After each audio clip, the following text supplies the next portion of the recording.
para Solo que para avance con explicar. esto. Sí, Okay. para Ok. ver. Sí. Ok, gracias.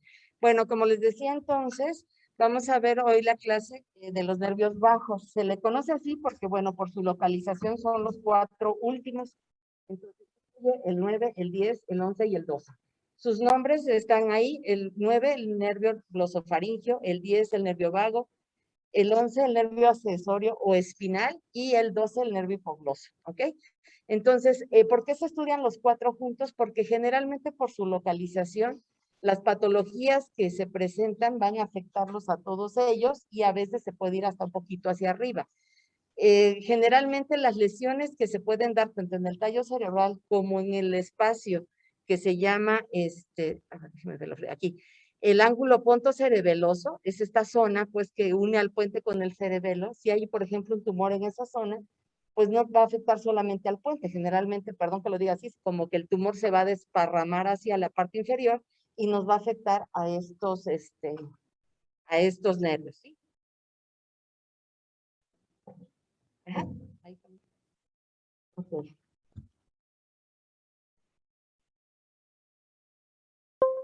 Desconecto. Voy a poner. O sea, no nos veían. ¿Veían eso? Ok, bueno. Bueno, ya saben que siempre les doy un repasito. Ya sé que ya vieron la anatomía, la función, a lo mejor la propedéutica, no sé, ya avanzaron, pero yo les doy siempre una repasadita para poder entrar a los temas que nosotros nos atañen. Entonces, lo primero que tenemos que recordar es que estos 4 nervios, ¿por qué hace así medio raro?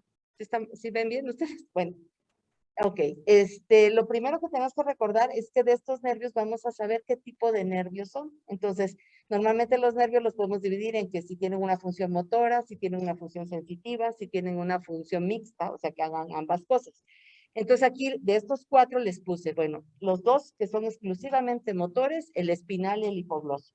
Los que son mixtos sería el glosofaringio y el vago, ¿sí? Entonces, para que así desde ahí empecemos a saber cuáles son sus funciones. Bueno, vamos a dar un repaso rapidísimo del nervio glosofaringio, ¿ok? Es el número 9, recuerden. De esto que vamos a estudiar, ¿dónde está su origen real? O sea, ¿dónde empieza, se puede decir, el nervio, que va a ser en los núcleos que están en el tallo cerebral? Y luego, ¿dónde está su origen aparente? O sea, quiere decir, ¿dónde vemos que sale del tallo cerebral? Entonces, el origen real, en cuanto a lo que es el nervio glosofaringio, lo primero que tenemos que saber es que se va a originar principalmente de 3 núcleos, que son esos que les puse ahí encerraditos. Lo primero es el núcleo del tracto solitario y les puse entre paréntesis su función es sensitiva. Luego el núcleo salival inferior, su función es parasimpática. Eso ya nos va diciendo para qué puede servir. Y el último es el núcleo ambiguo, que es exclusivamente motor, ¿ok? Les puse ahí en medio el núcleo espinal del trigémino, porque como lo pueden ver en esta zona, pues tiene alguna rama que va a dar y que se va a unir a las fibras como tal del nervio glosofaringio, ¿no? Entonces, este esquema que les estoy poniendo, como dice ahí, estamos viendo en el bulbo. Si recuerdan la clase anterior, decíamos que nosotros podemos agarrar ese cono, que es el bulbo raquídeo, y le podemos hacer un corte, así como si le diéramos con un cuchillo, una rebanada, y entonces esta rebanada está pasando a nivel del cuarto ventrículo. Aquí lo están viendo. Y a ese nivel es donde están viendo ustedes los 3 núcleos y que van a unir sus fibras y entonces por aquí va a salir a formar el nervio. Entonces, el origen real lo tenemos en el bulbo raquídeo, en esos 3 núcleos, y el aparente, pues va a ser donde sale, que se acuerdan cuando vimos la anatomía en la parte de la cara anterior del bulbo, dijimos que salía detrás de quién. ¿Alguien que se acuerde? De una estructura del olivo. Exactamente. Entonces, si nosotros nos vemos este esquema, aquí estarían las pirámides, esta sería la oliva y entonces el nervio está saliendo por detrás. No en todos los casos, porque ya saben que el humano es diferente, va a salir exactamente en el surco. Normalmente decimos, sale en el surco posterior a la oliva, pero a veces puede salir un poco más atrás, un poquito más adelante, pero esa es la zona de salida, ¿ok? Bueno, entonces, ahora sí, nos vamos con el origen aparente.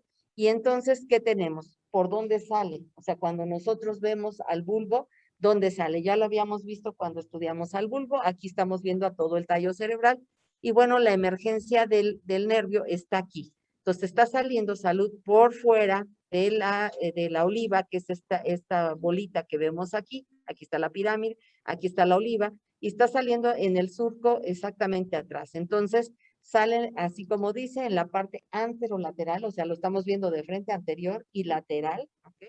Del bulbo raquídeo, y en el surco retroolivar. O sea, puede salir en el surco o poquito más atrás, entre la oliva y el pedúnculo cerebeloso inferior, que va a unirlo a esto que es el cerebelo. Aquí les puse una vista viendo desde atrás para que vean que pues son estas a las raíces del noveno que está saliendo por la parte. Ahora el trayecto, bueno, ya salió. ¿Y a dónde se va? Bueno, entonces aquí estos les puse porque son dibujos antiguos, desde descripciones muy antiguas que ya nos marcaban esta distribución. Entonces lo estamos viendo desde atrás, ya quitaron aquí el cerebelo. Están viendo ustedes aquí el cuarto ventrículo, que ya veíamos la parte posterior en la clase anterior. Y aquí estamos viendo la salida del nervio. Es este primero que está aquí y se dirige a un agujero que está aquí. Ese agujero se llama agujero yugular o rasgado posterior. Entonces, si nos preguntan dónde sale el noveno, pues en el agujero yugular o rasgado posterior. Pero desde que aquí lo ven, perdón, aquí lo ven, no va solito, ¿verdad? Van otros nervios. Por eso es que esta localización es importante, porque cualquier lesión que involucre, perdón, aquí entre el tallo cerebral y el cerebelo va a afectar esta zona. Hablando, por ejemplo, de un tumor, una malformación vascular, puede afectar esa zona, ¿no? Entonces, porque están muy pegados, muy cercanos, ¿ok? Bueno, nos vamos aquí al otro esquema, entonces estamos viendo esto, pero ahora de frente, y vemos que entonces sale por el agujero rasgado posterior o agujero yugular. Este es el nervio glosofaringeo, el de arriba, ¿sí? Y vemos que cuando sale, tiene dos como abombamientos. Ajá. Esos abombamientos se llaman como las bolitas que salen normalmente de un nervio, ¿cómo se llaman? Ganglios. Entonces, Ganglios. exactamente, ganglios. Entonces, tenemos un ganglio. Y pensando que esto está la cabeza arriba y para acá vamos hacia, se podría decir, hacia abajo, dirigiéndonos como si fuéramos a la médula, entonces diríamos que este primero sería un ganglio superior y el que sigue sería un ganglio inferior, por su posición nada más, ¿ok? Entonces, al superior también se le conoce como ganglio de Reiter y el de abajo como el de Anders. Ajá, entonces, para que los recuerden, son dos ganglios que tiene el nervio glosofaringeo. Bueno, acá quise, en este nervio estoy dándoles un poco más lento a las cosas porque se va a repetir un poco en los otros. ¿Por qué? Porque los otros nervios también pasan por esta zona. Entonces vamos a darnos un poquito aquí, pero vamos a aprenderlo para los siguientes nervios. Bueno, aquí les puse cómo se ve la base de cráneo. Aquí tenemos el agujero magno, la fosa posterior. Y esta como cosita blanca, como una, parece como, precisamente como su nombre lo dice, una rasgadura. Ese es el agujero rasgado posterior o agujero yugular. ¿Yugular por qué? Porque ¿quién cree que pase por ahí? La vena yugular, entonces por eso se llama así. Y la forma, pues por eso rasgado posterior. Si decimos hay un agujero rasgado posterior, pues quiere decir que también hay uno anterior, ¿verdad? Entonces este es el que está atrás, en la fosa. Si nosotros lo vemos de lado, bueno, entonces el agujero rasgado posterior, que es esto, así como está alargadito, pues va a contener esas estructuras que estamos viendo aquí. Entonces tenemos la vena yugular, ¿ok? Aquí que va a iniciar la vena yugular, y luego tenemos una ramita que sale de ella como si fuera un tronco y le sale una ramita que sería el seno petroso inferior. Y luego fíjense, aquí vemos los tres nervios, así como formaditos en hilera, ¿verdad? Entonces, el más lejano a la vena yugular es el 9, el de en medio, el 10, y el más cercano a la vena yugular, el 11. En esa posición están. Entonces, para que lo recuerden. Si les preguntan, ¿qué hay en el agujero yugular o rasgado posterior? Vena yugular, el seno petroso inferior y los tres nervios, ¿verdad? 9, 10 y 11. Van más alejado el 9 y más cercano a la yugular. ¿Ok? ¿Hasta ahí vamos bien? Bueno, entonces, les digo, no les voy a repetir todo, pero esto es lo más importante que tienen que recordar. Entonces ya vimos dónde se origina, luego dónde pasa, ¿no? Y luego, pues sus ramas. Estas son todas, no voy a unar por dónde pasa cada una, ya lo vieron mis compañeros, pero es recordar por lo menos esto. Bueno, desde que sale, ¿qué ramas da? la del nervio timpánico de Jacobson, esa es una. Luego ramos faringios, laringios y que los que van también a la amígdala y también a la glándula parótida. Y luego el otro es el músculo estilofaringio. ¿Por qué se llamará estilofaringio? Ya sabemos, pues, Inerva es el músculo, ¿no? ajá, es un músculo que va de donde, de la apófisis estiloides a la faringe. Entonces, es ese, ¿no? Entonces, y como dice aquí, tiene un ramo comunicante al séptimo y al décimo, ¿ok? Entonces, esos ramos son los que tenemos que ver. Ahora, ya vimos los ramos, bueno, con todos esos ramos, ahora, ¿para qué nos sirve? ¿Por qué estamos viendo para qué nos sirve? Porque vamos a ver cómo se enferma, pues tenemos que saber qué puede pasar, ¿no? O sea, cuando está sano, que funcione y cuando no, que deja de funcionar. La porción motora, dice, nos ayuda a la deglución y a la producción de la voz. ¿Por qué es? Porque inerva la faringe y la laringe. Entonces tiene que ver con que podamos comer y con que podamos emitir la voz o hablar o el paso del aire, ¿no? Luego, la porción autonómica nos sirve ¿para qué? Para la salivación y para llegar a sentir náuseas. Ya les ha pasado que si se meten el dedo les da ganas de vomitar, ¿no? Porque tocan ahí el velo paladar y la uva y dan ganas de vomitar. Yo creo que ya les ha pasado. Y la respiración, ¿no? Tiene que ver con esto. Luego, nos va a dar las sensaciones del tercio posterior de la lengua. Y si recuerdan, pues de la lengua decían, eso no está muy claro, ¿no? Porque decían, bueno, la parte posterior percibe un sabor. ¿Cuál es el sabor que normalmente percibe? El amargo. Pero pues realmente no está tan definido si realmente podemos, o sea, sentir solo el amargo. Realmente está un poco combinado. Pero bueno, esa sensación de ese tercio posterior se da ahí. No podemos abrirle porque no esté. ¿Me hace favor? Que los distraen. Gracias. Y la otra cosa que como decíamos, hay ramas que van al seno carotidio, pues entonces nos sirve como varoreceptor. ¿Para qué nos sirve eso? Para medir el manejo de las presiones sanguíneas, ¿no? Entonces funciona así, como un varoreceptor. Entonces, eso es cuando funciona, y cuando daña, pues ¿qué va a provocar? Te los puse. Entonces, si percibe las sensaciones del tercio posterior de la lengua, pues las va a dejar de percibir, ¿no? Entonces, pérdida de sensaciones ácidas amargas, que es lo que sentimos atrás, dificultad para deglutir. Entonces, ¿cómo se le llama a la dificultad para deglutir? El término. Comer, ¿cómo se llama? Fagia, ¿verdad? Y si no funciona, dis. La palabra dis es que está anormal o que está alterado. Entonces, dificultad para la deglución, disfagia. Anomalías de la presión sanguínea. ¿Qué quiere decir? Que se nos puede subir o bajar la presión. Es como un sensor que va a avisar, ¿no? Entonces, no va a sensar bien y puede dar cambios en la presión sanguínea. ¿Ok? Bueno, vamos rápidamente a ver el nervio vago. Entonces, el nervio vago es muy semejante al nervio glosofaringio. De hecho, se estudian casi juntos. Aquí es muy parecido. También se origina en el bulbo, pero aquí cambia un poquito sus núcleos. Se los puse aquí encerrados, entonces aquí también tiene 3 núcleos, o sea, parecido al 9, pero aquí tiene el núcleo tracto solitario, igual que el otro. El núcleo dorsal del vago cambia porque el otro es la salival inferior, ¿se acuerdan? Y el núcleo ambiguo que sigue siendo el mismo. Muy semejante y se originan sus raíces ahí, igual. Tiene también ganglio superior y ganglio inferior, igual que el noveno, y su salida es en el mismo lugar. Entonces, su origen aparente es también detrás de la oliva, pero la única diferencia es que está por debajo del noveno, ¿verdad? Entre el 9 y el 11, ¿ok? Entonces, aquí lo vemos, está el noveno, este es el 10º y este es el 11º, ¿ok? Entonces, se puede decir que el nervio intermedio de los 3 que salen ahí, ¿ok? Hasta ahí vamos bien. Okay. Les vuelvo a poner la misma imagen porque ya la vimos en el anterior, pues es lo mismo, sale por el agujero rasgado posterior, sale, como dijimos, entre el 9, perdón, aquí entre el 9 y el 11, o sea, está intermedio, el agujero rasgado tiene lo mismo, y aquí se los puse para que vean que también tiene 2 ganglios, ¿ok? Uno superior y uno inferior, ¿ok? Bueno. Y pues, ¿por qué creen que le hayan puesto vago? ¿A qué le suena vago? Que anda por todos lados, ¿verdad? Entonces, es el nervio más largo que recorre, pues, nuestra economía humana, y, pues, se puede decir que, aparte de llamarse nervio vago, ¿cómo también se le llama? Tiene otro nombre. ¿Y por qué creen que, pues, según con la imagen que le estoy poniendo ahí, por qué? Neumogastro. El neumogástrico, exacto. Entonces, porque va a inervar casi todas las vísceras, ¿no? Entonces, inerva la parte torácica, inerva la parte abdominal, entonces se le conoce con ese nombre también.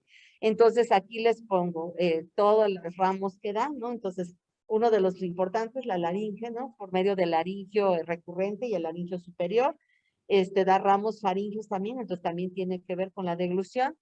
Tiene inervación al esófago, bueno, a todas las vísceras, esófago, estómago, el corazón, los pulmones, entonces, y parte del colon, todo el intestino delgado, entonces, es un nervio que es muy largo, por eso se llama vago, y se distribuye por todo el tórax y el abdomen, ¿ok?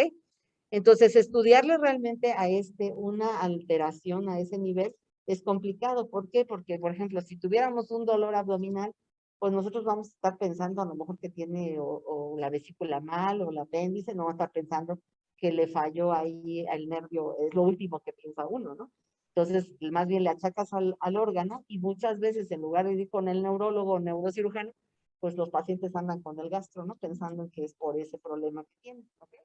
Entonces, es por esta inervación. Bueno, aquí les hice un resumen. ¿A qué cosas va a inervar? Bueno, entonces, a los músculos constrictores de la faringe, la laringe, el velo del paladar. Entonces, va a tener que ver con el movimiento de la úvula y del velo del paladar. 2/3 del esófago, la tráquea, los broncos, todo el tubo digestivo. Da la sensibilidad visceral de la lengua, la laringe, los bronquios, el corazón, el esófago, el estómago, ¿no? Y también nos da inervación del pabellón auricular, del conducto auditivo externo y a la dura madre, que es la cubierta, pero de la fosa posterior. ¿Ok? Entonces, si cuando nosotros operamos acá atrás y presenta, por ejemplo, dolor en lo que abrimos, es por la inervación del vago. ¿Ok? Entonces, para que lo recuerden. ¿No? Ok. Entonces, las lesiones de este nervio pueden ser a cualquier nivel. Obviamente es más factible que tengamos alteraciones o que nos demos más fácilmente cuenta cuando tenemos alteraciones para tragar o cuando tenemos alteraciones para hablar, ¿no? Entonces, la más importante por la que casi siempre va el paciente es disfagia, ¿no? Entonces, dificultad para tragar. Ahí sí van y dices que hace tiempo que no puedo tragar, o como y se les sale el alimento por la nariz, o sea, ya les ha pasado que cuando toman las cosas rápido, o por ejemplo cuando tiene gas, no toca, lo que sea, les ha pasado que les sale por la nariz, pues así les pasa a los pacientes, ¿no? Se les salen los alimentos por la nariz. Tiene ramas laringias, puede dar parálisis y pues nos va a dar alteraciones de la voz o totalmente sin voz, afonía, ¿no? Entonces, cuando se lesionan ambos nervios, pues como le puse ahí, puede haber alteraciones totales en afonía.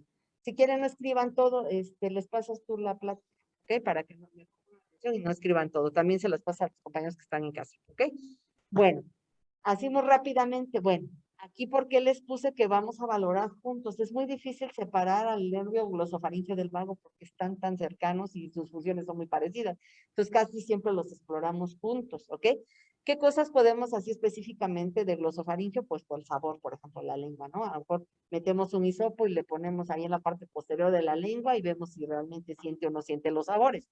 Pero para el movimiento realmente del velo del paladar y la úvula, los valoramos juntos.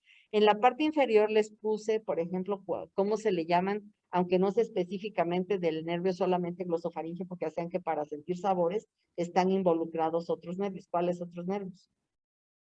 De la lengua, pues. Ajá. ¿Y qué otro también? Aunque no sea de sabor. Ok. Entonces, aquí les puse, por ejemplo, si pierde todo el sabor, ajá, el gusto es geusia. Entonces, ageusia no siente. O sea, A es sin y geusia es el sabor. Ageusia, pérdida total del gusto. Disminuido, hipogeusia. Y si lo siento raro, o sea, por ejemplo, le dan dulce y siente salado, ¿no? O siente ácido, entonces siente anormal para geusia, ¿ok? Entonces, eso sería en los sabores, no específicamente hablando de glosofaringeo, porque puede ser en cualquier parte de la lengua, ¿ok? Pero pues lo puse aquí porque el tercio posterior está dado por este nervio. Bueno, después, cuando nosotros, bueno, igual que les digo, cuando ustedes han metido el dedo o han chocado algo con el paladar y la úvula, pues normalmente lo primero que les da es la náusea. ¿Ah? Entonces esa sensibilidad la da el glosofaringeo. Bueno, pero el movimiento que hacen para que se eleve la úvula o que se levante el velo del paladar está dado por el vago, ¿ok? Entonces está muy relacionado, porque si no sentimos, pues está difícil que se mueva. Entonces, lo normal que es que si yo le toco, por ejemplo, con un hisopo, así como se ve ahí, pues ya sea el velo del paladar o la úvula, va a levantar, o sea, va a moverse. Si yo le digo, por ejemplo, que diga ah, pues sí, se va a levantar también. Entonces, con una batelengua lo estoy viendo y le digo, diga ah, pues se va a mover, ¿no? La úvula se levanta y se levanta el velo del paladar. Si le toco con un hisopo, va a ser inmediatamente la reacción. Esta reacción debe ser simétrica. Los dos velos, o sea, a los lados de la úvula se deben de levantar. Pero si yo observo uno que, por ejemplo, como acá, que le toco, ¿sí? Y se levanta, por ejemplo, en este ejemplo, le estamos tocando el lado derecho, pero se está levantando el izquierdo. Eso no es normal, porque se tendrían que levantar los dos. Entonces, aquí, como si se está moviendo, ¿sí? Y el paciente, la paciente o paciente, ya sea hombre o mujer, está sintiendo, entonces tengo una reacción motora de este lado, pero la de este lado no. Si no sintiera, ¿sí? Sería daño del glosofaringio, pero sí está sintiendo porque se está moviendo el otro lado. Entonces, con eso yo puedo decir, pues a este nervio del lado derecho, que es el vago, está lastimado o no está funcionando. Pero, por ejemplo, si le toco y no se mueve, pueden ser dos cosas. Aquí les puse, puede ser que el glosofaringio no esté, o sea, no esté sintiendo ya cuando lo toco. O sea, le puedo hacer así en la úvula y no siente, ¿no? O la otra es que estén paralizados los dos nervios. Ahí podría ser el caso. Entonces, por eso les digo, es como complicado clínicamente nada más saber cuál es realmente la afectación. No sé si me expliqué. Si yo le toco, lo normal es que se eleve los dos velos del paladar, ¿sí? Pero si le toco un lado y se mueve solamente, o sea, toco un lado y se mueve solo un lado, pues entonces está alterado el vago, porque no estoy teniendo la respuesta motora de elevación, ¿ok? Pero si no siente, entonces está dañado el glosofaringio, ¿ok? Entonces, eso es lo que tenemos que ir viendo, porque uno siente, el otro mueve, ¿sí? La reacción es que se mueva, pero es por el vago. La sensación de sentir, o sea, de que moleste, como cuando le está revisando, a lo mejor el dentista les ha llegado a provocar eso de que si les toca muy atrás, usted siente ganas de vomitar, eso es por el glosofaringio. ¿Sí queda claro? Uno siente, el otro lo mueve, ¿ok? Vamos.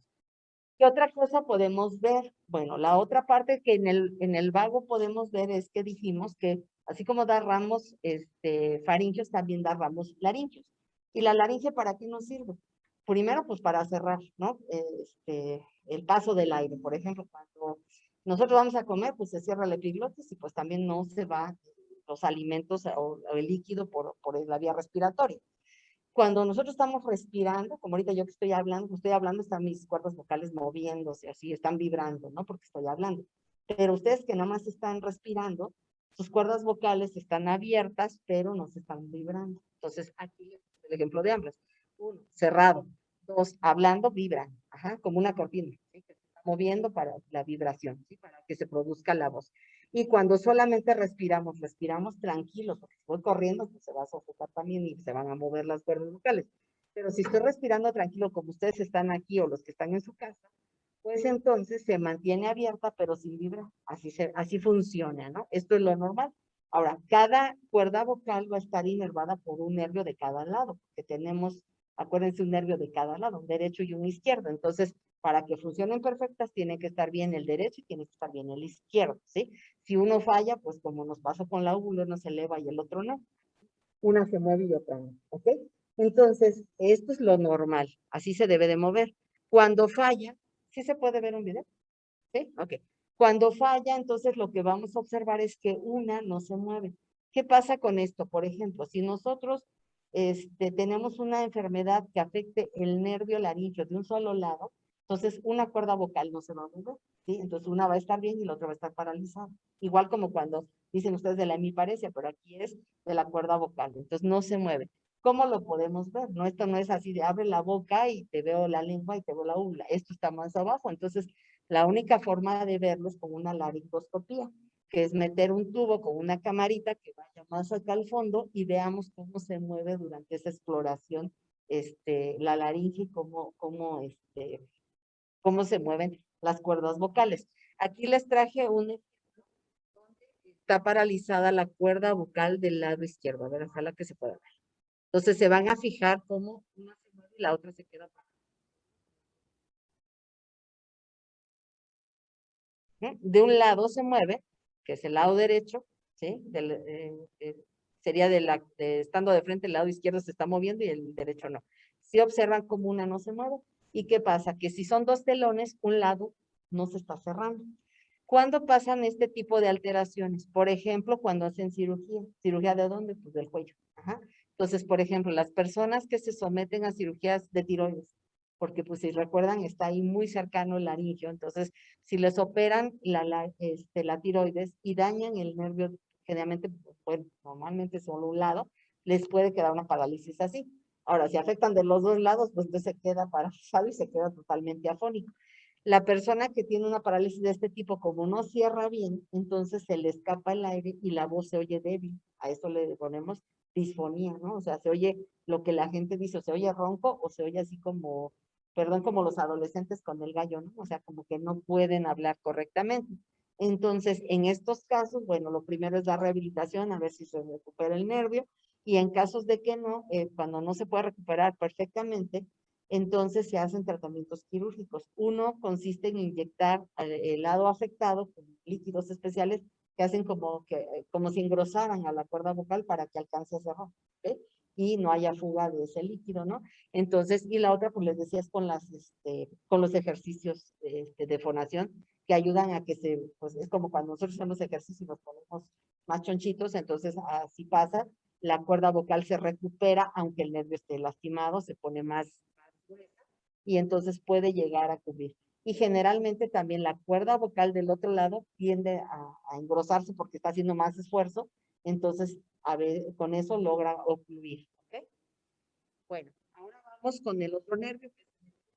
Pues es un nervio muy sencillo, ¿no? Porque este nervio va a tener dos raíces, una raíz craneal y una raíz espinal, ¿sí? Entonces, perdón que le señale, sale la raíz craneal y la espinal, hay cuenta que de todos estos partes nerviosas dicen que va de C1 a C5, otros marcan a C4, pero normalmente lo manejamos a C5. Entonces, todas estas raícitas van, si se fijan, salen las raíces y ascienden y se van a dónde creen. O sea, suben aquí para salir por dónde. Por ramen yugular. Exactamente, por el mismo agujero yugular. Dijimos que en ese pasaba el 9, 10 y 11. Entonces, aquí las dos raíces, perdón, ya se me bloqueó esto. Las dos raíces, tanto la que sale de la parte craneal aquí, como toda la espinal que se forma de todas las raícitas de C1 a C5, ascienden y se juntan las dos aquí y entonces forman el nervio espinal aquí.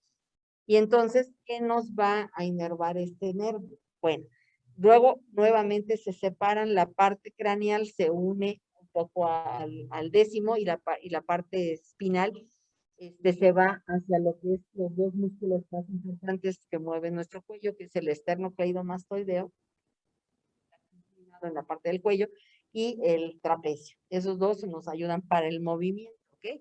La otra parte va para las partes faríngeas, ¿ok?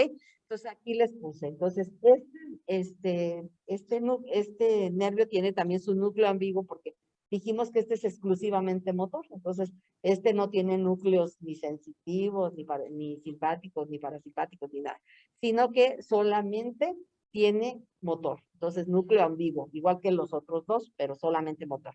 Y dijimos tiene una raíz craneal y la otra espinal.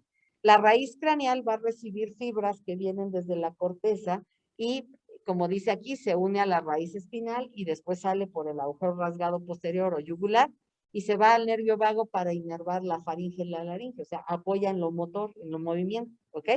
Y en cambio, la parte espinal, ya dijimos, se forma de C1 a C5, asciende, llega y se une con la raíz craneal, sale por el agujero rasgado posterior, yugular, y nos va a dar la inervación del músculo esternocleidomastoideo y trapecio. Entonces, si les dicen, ¿qué inerva el nervio espinal?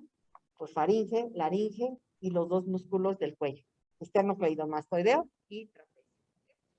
Bueno, aquí es hablar de lo mismo, entonces a lo que ayuda este nervio es también para ayudar a la deglución, ¿sí? Y a la fonación por la laringe y da el movimiento del cuello, para poder voltear de un lado al otro.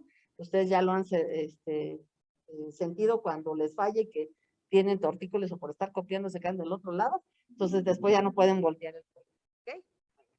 Entonces, ¿cómo vamos a explorar este nervio? Pues buscando eso. Uno, pues es desde que llega el paciente, cómo habla, ¿no? Si está ronquito, si habla raro, entonces ahí nos damos cuenta de que a lo mejor tengo una alteración de la laringe. Y al preguntarle nos va a decir, pues tengo dificultad para tragar, de repente se me van los alimentos o no los puedo pasar o siento sensación de ahogo, ¿no? Y cuando lo vemos, lo destapamos como está aquí, pues a veces puede tener asimetría, como estamos viendo en este caso, porque si no está bien inervado esos músculos, un lado está fuerte y el otro está disminuido, parético, entonces se nota asimétrico, ¿no? Entonces, aquí lo estamos viendo, que puede haber asimetría por un lado bien fuerte y el otro con el hombro caído, ¿ok? Y cuando nosotros, como ahí se ve la exploración, nosotros le ponemos ya sea por detrás o por delante las manos sobre el hombro y le decimos que haga así como si dijera, no sé, empuje los hombros hacia arriba, nosotros vamos a sentir si vence la fuerza y si tiene más fuerza de un lado que del otro, ¿ok? Luego, para explorar el esternocleidomastoideo, pues le vamos a decir que haga movimientos laterales y vamos a sentir si un lado está más rígido o más blandito o cómo está, así como se está viendo ahí la exploración. Esas son las formas de explorar el onceavo, ¿ok? Bueno. Ahora nos vamos con el último, el hipogloso, ¿ok? Bueno, ese, como su nombre lo dice, es un nervio que va debajo de ¿quién? De la lengua. Entonces, y dijimos que es solo motor, entonces, ¿para qué nos servirá? Para mover ¿qué? La lengua. O sea, si solo va la lengua, no va a mover otra cosa, solo mueve la lengua, ¿ok? Entonces, aquí vemos su recorrido, es, como dijimos, también exclusivamente motor, ¿sí? Entonces, y se va a inervar a casi todos los músculos de la lengua, ¿ok? Bueno, aquí está. Recibe fibras corticonucleares bilaterales, fíjense en eso, porque eso es importante para la exploración, ¿sí? Pero también da la inervación del geniogloso contralateral, ¿sí? Entonces, eso es importante para saber cómo se... Y va a los músculos de la lengua, ¿ok? Bueno, dice, es un nervio exclusivamente motor, realiza el movimiento de todos los músculos excepto el palatogloso, ¿ok? Ayuda a los movimientos de la lengua para hablar, para comer y para deglutir, o sea, para mover toda la lengua, ¿ok? Bueno, ¿cómo exploramos esto? Bueno, pues de primero, como les dije, desde que están platicando con su paciente, pues cómo hablan, porque si la lengua no se mueve bien, pues va a hablar rápido, ¿ok? Entonces de ahí lo van a notar ustedes. Después, ¿qué le vamos a decir? Que saquen la lengua. Si yo les digo, saquen la lengua, ¿cómo debe de moverse la lengua? O sea, ¿cómo debe de salir? Yo le digo, a ver, saca la lengua derecha, ¿ok? Con la misma fuerza y debe irse recto, ¿ok? Si se mueve para un lado sin que yo se los pida, o sea, sin que le diga, a ver, mueva la lengua para la derecha, mueva la lengua para la izquierda, pues ahí ya es diferente. Pero desde el momento que le digo, saque la lengua y saque la recta, debe salir la punta así normal, ¿sí? Cuando nosotros observamos que la lengua se va para un lado, sin que nosotros se lo pidamos, ¿sí? Como está ahí, pues quiere decir que uno de los músculos está siendo, como está el dibujo ahí, uno está más grueso y otro está más delgado.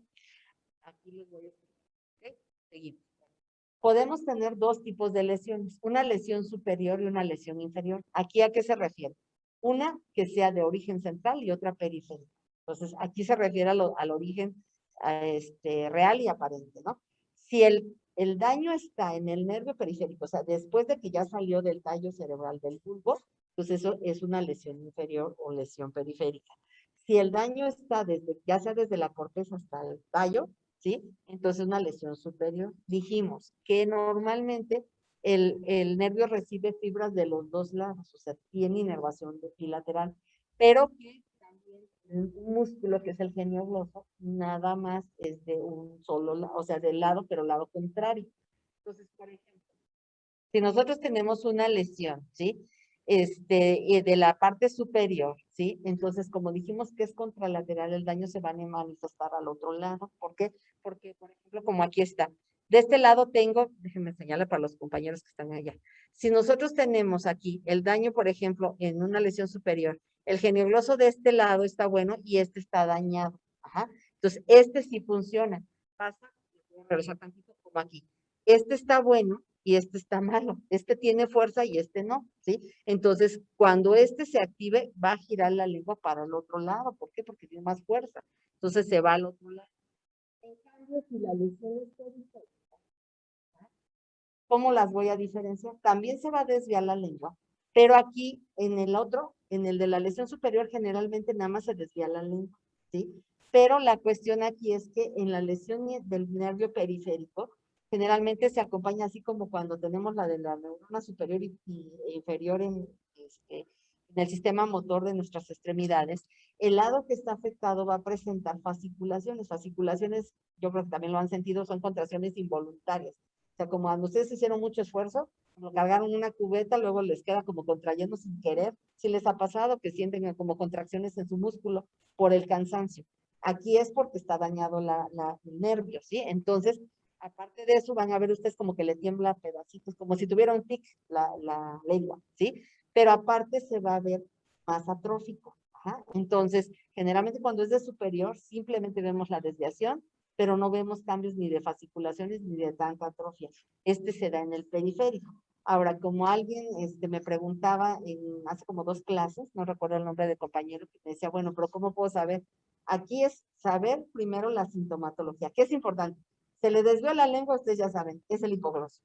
Ya después, con los estudios de diagnóstico, vamos a identificar bien si la lesión es superior o inferior, porque a veces clínicamente es difícil. Lo mismo que decíamos, por ejemplo, del velo del paladar. Si ustedes ven alteración del velo del paladar, ustedes dicen, tiene alterado 9 y 10, ¿no? Ya después vemos si realmente es 10º o 90, ¿sí? Pero es también con un poco de el apoyo diagnóstico, porque lo demás es como estarle adivinando, ¿ok? Entonces, aquí es decir, veo esto, digo, es lesión del hipogloso.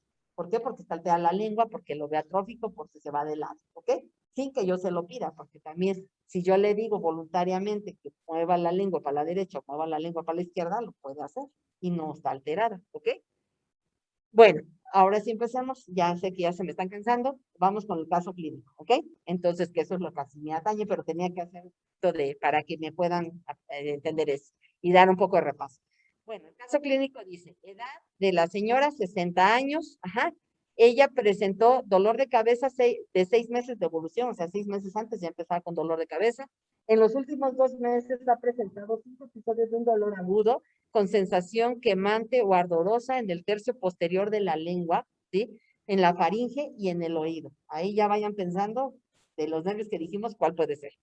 Se desencadena por la masticación, el bostezo, el estornudo y al tragar, ¿ok? A su ingreso a urgencias, sus familiares refirieron que tuvo un desmayo de 3 minutos en el auto y a la exploración presenta una frecuencia cardíaca de 50 latidos por minuto, ¿no? Entonces, a ver, con estos datos, bueno, primero dígame qué datos ven positivos y qué nervio podría estar alterado de los 4 que vimos. Yo creo que el glosofaríngeo, ¿Okay? ¿Por qué? porque, bueno, dice que tiene una sensación quemante o ardorosa en el tercio posterior de la lengua, también en la faringe, y bueno, el oído no sé si tenga que ver. Y bueno, también dice que tiene problemas con la masticación y así, entonces supongo que por eso es el glosofaríngeo. Ok. A ver, ahí donde me dijeron el oído, no sé qué tenga que ver, ¿por qué sí tendría que ver? A ver, ahorita no hablen los que están en casa, a ver, tú dime. Bueno, eso es lo último. ¿Y el oído qué me dice por qué? ¿Eh? No te escucho. No, ¿por qué? Dijimos que el glosofaringio. ¿No era el nervio timpánico de Jacobson? Pero aparte también el conducto auditivo externo, ¿ok? Entonces está relacionado, entonces todos tienen razón. Y lo que decía su compañero aquí, perdón, ¿cómo te llamas? Jorge, dice, la frecuencia cardíaca pues se está alterando, digo, aquí es frecuencia cardíaca, pues también podría ser la presión, ¿verdad? ¿Por qué dijimos? Porque ayuda como varoreceptor. Entonces, aquí ya lo platicaron, los síntomas y datos principales de la historia, ya me los dijeron. ¿Cuál sería el diagnóstico con esto? ¿Qué piensan que le está pasando? Puede ser neuralgia del glosofaringio. Exacto. ¿Por qué pensarías neuralgia? No sé dónde se ve quién habla, o dime tu nombre. Soy Diana. ¿Liliana? Ah, Diana, Diana. A ver, Diana, ¿por qué dices neuralgia? por el dolor que se desencadena la masticación. Exacto. Entonces, neuralgia lo que dice es que le está doliendo un nervio. Entonces, neuralgia del glosofaringio es un dolor del nervio glosofaringio. Entonces, está correcto. ¿qué estudio de imagen le solicitarían? O sea, con esto, digo, cualquier persona puede llegar a tener una neuralgia, igual que la del trigémino. O sea, puede tener dolor, pero ustedes como médicos dirían, bueno, pues sí, ya tiene dolor, le doy algo para el dolor y me quedo tranquilo, o pensaría que pueda llegar a tener algo. O sea, hay que descartarlo. O sea, puede ser que solamente esté lastimado el nervio, o sea, que por ejemplo tenga diabetes y sea por eso, o que haya tenido una infección viral. O sea, puede ser que no haya una causa estructural, pero siempre tenemos que descartar que no haya una causa estructural. ¿Qué quiere decir? Que no tenga un tumor, que tenga una malformación, que no tenga un infarto, que tenga algo que le esté ocasionando eso. Entonces, con estos datos, ¿qué estudio le pedirían ustedes de imagen? Una resonancia. La resonancia, ¿ok? Entonces, ahí está. A ver, alguien de aquí, ahorita les, o ¿quiere alguien participar de aquí o de casa? Que me describa qué ve. A ver, ya está aquí, ¿cómo te llamas? Jesús. A ver, Jesús, ves una resonancia. Ajá, eso es, de una vez está claro, es una resonancia. ¿Qué corte dirías tú que es? Axial, porque es horizontal. O sea, la cabeza cortada así, ¿ok? Horizontal. Bueno, ¿tú ves alguna lesión ahí? Puede ser un tumor. ¿Dónde lo estás viendo? Bueno, primero dime la región. O sea, ahí, esta parte, como si habláramos de fosas del cráneo, ¿en qué fosa? En la fosa posterior. Entonces, tiene una lesión en la fosa posterior, así porque yo estoy así vendada y no sé, me lo tengo que imaginar. Me dice, tiene una lesión en la fosa posterior. Ahora dime en dónde, qué lado. Derecho, exactamente. Como lo están viendo desde abajo, este es el lado derecho. Ok. Y la fosa posterior es así como grandotota. Ya me dijiste derecho. Fosa posterior es todo esto. Entonces, para que yo me oriente, dime en qué localizas. Bueno, está cercano al foramen yugular, pero así como tal, para que yo me orientara bien. Ajá. A ver, ¿esto qué sería? El tallo cerebral. Y esto, de acá atrás, el cerebelo. Entre los dos se forma esto como un triangulito. ¿Cómo se le llama esto? Cuando se juntan dos líneas, aquí, ¿qué se forma? Hablando de matemáticas, pues, un ángulo. Entonces, ese precisamente es el ángulo y le decimos, aunque sea cercano al bulbo, punto cerebeloso, porque es la estructura más gorda que podemos saber. Entonces, si tú me dices, tiene, ahora sí, dímelo completo, tiene que.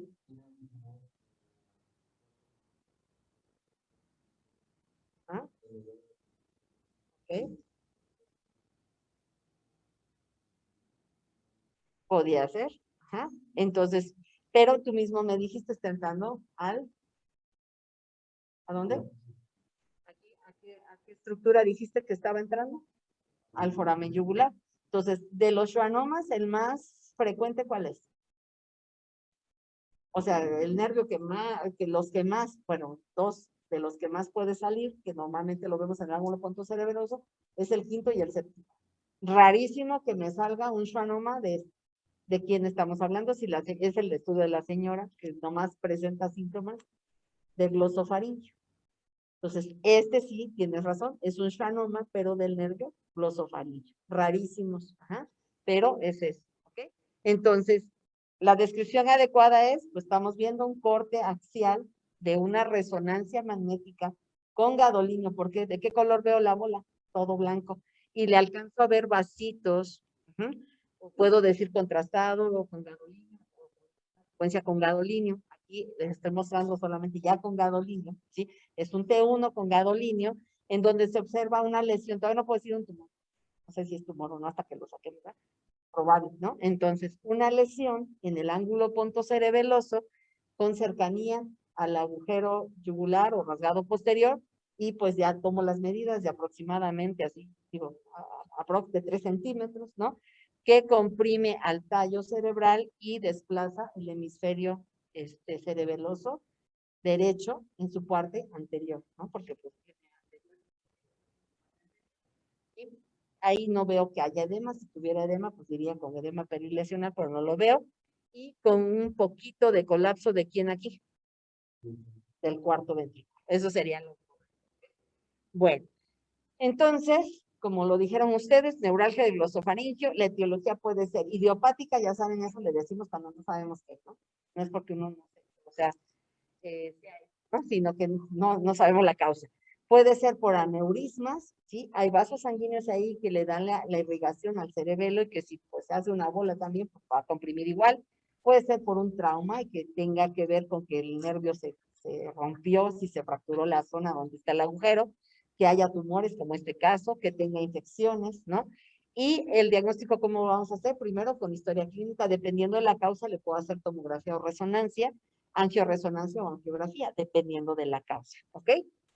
Bueno, ahora, ¿el tratamiento cuál es? Bueno, en una neuralgia en general estamos hablando, no específicamente de este caso, pues es controlar el dolor, ¿sí? O sea, que no le duela tanto. Entonces, ahí se usan múltiples medicamentos para controlar. Pueden ser analgésicos comunes o neurolépticos, ¿qué quiere decir? Cosas que disminuyan la irritabilidad del nervio, ¿no? La otra es el tratamiento por medio de cirugía. Puede ser tratamiento de la causa, como en este caso, que decíamos que tenía un schwannoma del noveno nervio, pues entonces hay que quitárselo, tratar así como de limpiarlo. Esto es así como querer sacar un chicle de los cabellos, ¿no? Entonces con cuidadito, tratar de que el pelito se conserve. Aquí les puse una foto donde estamos viendo precisamente el schwannoma. Un nervio normal, este es el quinto, se ve así. Aquí vean, pues no se ve, parece como si tuviera una envoltura de grasa, ¿no? En el nervio. Entonces, esto, bajo visión microscópica, aquí no, así como dicen, pelando de a poquito para tratar de liberar al nervio, ¿sí? Bueno, entonces eso es el tratamiento de la causa. Descompresión microvascular, ¿en qué caso se usa esto? Por ejemplo, como pueden ver, hay vasos sanguíneos, sobre todo está pues los que van al cerebelo, sobre todo la pica puede ser una de las que afecta ahí, que es una arteria que va a dar irrigación al cerebelo. Entonces, cuando es hace rizos o tiene malformaciones vasculares, dilataciones, puede comprimir al nervio, entonces eso lo tenemos que ir a separar. Y generalmente lo que se pone es un teflón es así como el que usan para los trastes, para que no se peguen la comida, es como un plastiquito que ponemos intermedio entre el vaso y el nervio para que no esté ahí chocando, ¿no? Que haya una separación como si fuera una pared, ¿ok? Y la otra, cuando de plano no se puede, pues lo que queda, pues hacer risotomía. Eso no es otra cosa más que cortar al nervio. Entonces, lo que va a provocar es una anestesia, ¿sí? Pero pues a veces es mejor anestesia que dolor, ¿sí? Esto pasa como cuando ustedes les ponen anestesia a los dentistas y que quedan con las sensaciones así como gordo del maxilar, ¿no? Y que se toca y está dormido, esa es la sensación que va a sentir un paciente cuando le hacemos risotomía. Entonces, pero de eso, a que tenga un dolor intenso, pues mejor anestesiar, ¿ok? Pero ese es el último recurso, ¿ok? Bueno, vamos a ver otro caso rápidamente. Esta es una mujer de 60 años que presenta un aumento de volumen cervical es cuello, ya saben, aquí, ¿sí? Entonces, en esta zona ha sido de un crecimiento progresivo. Tiene dificultad, y ya dice, me cuesta trabajo tragar los alimentos, y aclaro, no es por la bola, porque la bola está externa, o sea, ella siente la dificultad aquí, no a los lados, ¿sí? Tiene disfonía y tiene vértigo, o sea, le da mareo importante, y escucha menos de un lado, del lado afectado. Entonces, con eso, ¿ustedes qué se imaginan que pueda tener? A ver, ahora sí, alguien de los que están en casa, que no sea el mismo, ¿y no se escuchan o ya se durmieron?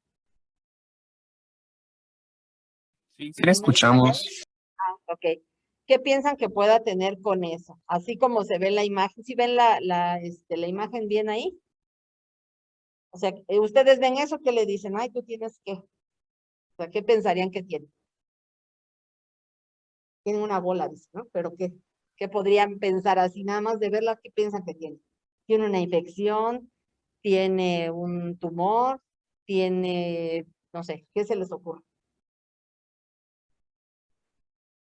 Un tumor, ok. Sí, puede ser un tumor, o sea, una bola, ¿no? Ahora, ¿ese tumor de qué se imaginan que pudiera ser? Un lipoma.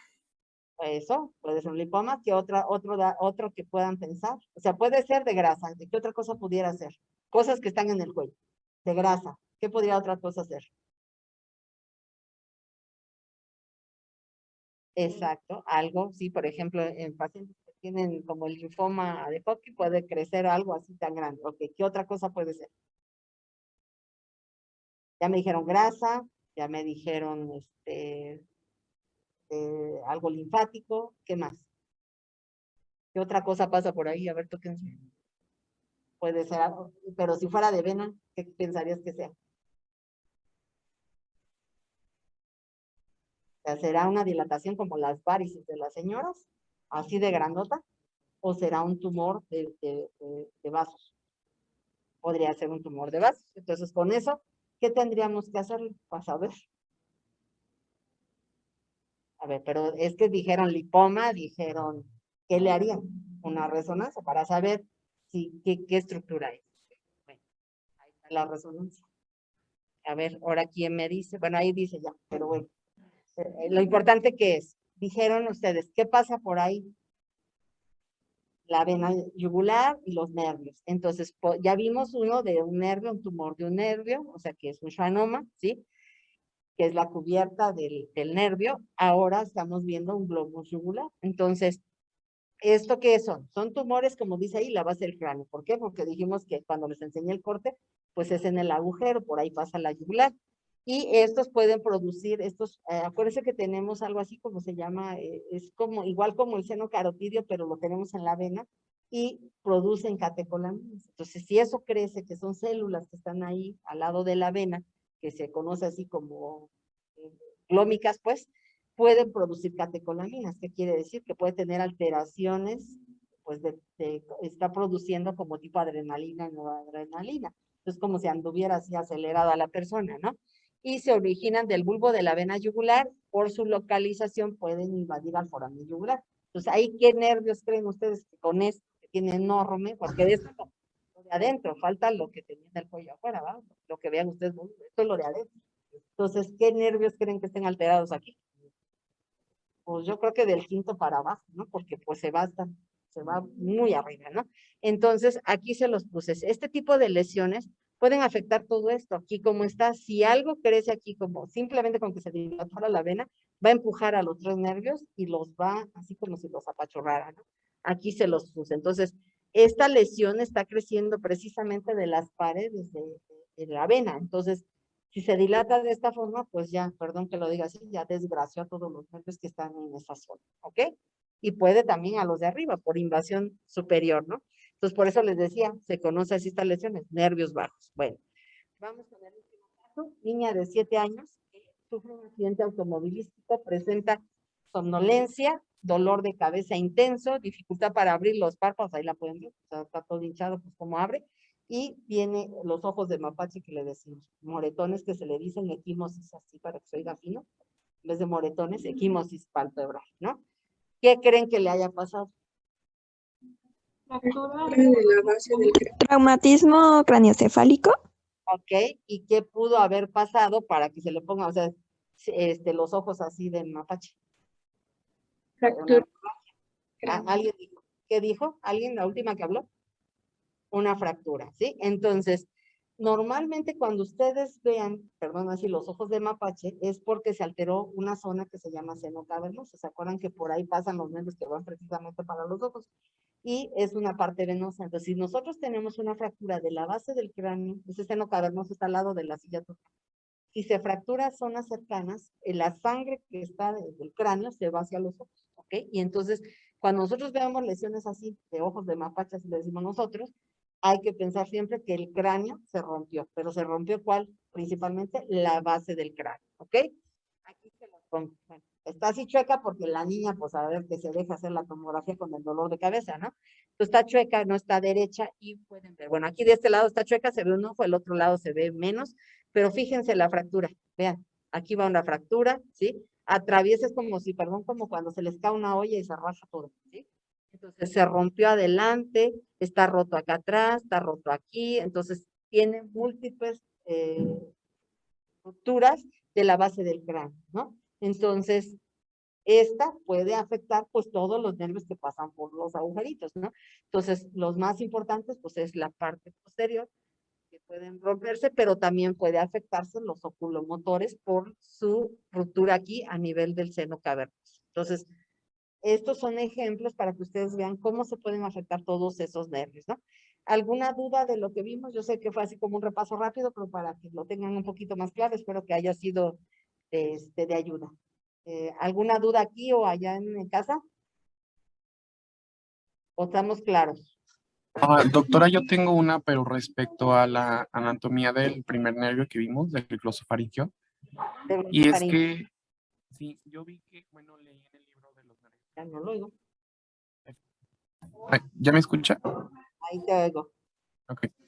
Entonces le decía que yo había estado leyendo el libro de los nervios craneales y efectivamente cuando sale este nervio por el foramen yugular, eh, hace como dos ganglios que es el superior y el inferior, pero mencionaba que cada uno tenía su nombre y en el libro nada más vi que era superior y el inferior tenía otro nombre y era el petroso. Eden Reiter y el Anders. Ajá, pero en el libro yo vi que era superior y el inferior también se llamaba petroso. Entonces como que ya me confundí, pues. No, o sea, sí, es uno, se los explicaba que por su distribución o su altura en su emergencia, uno es superior y otro inferior. Cuando fueron descritos, pues normalmente se les pone el nombre de quien los vio primero, ¿no? Entonces, así se le llama, pero sí, es uno superior o uno inferior. Anders. Pero pues, con que sepas que hay uno superior y uno inferior, igual que en el pago, es más que suficiente, ¿ok? Ah, ok, está bien. Gracias. Los epónimos que le ponen, pues, ¿ok? Bueno. ¿Quieren Gracias, doctora. descansar 5 minutos y seguimos? Sí, es lo que les digo. Entonces, descansamos 5 minutos, salen tantito y ya. No, sí, los de casa sí. Pero ustedes sí tantito. Ya siento así como que también.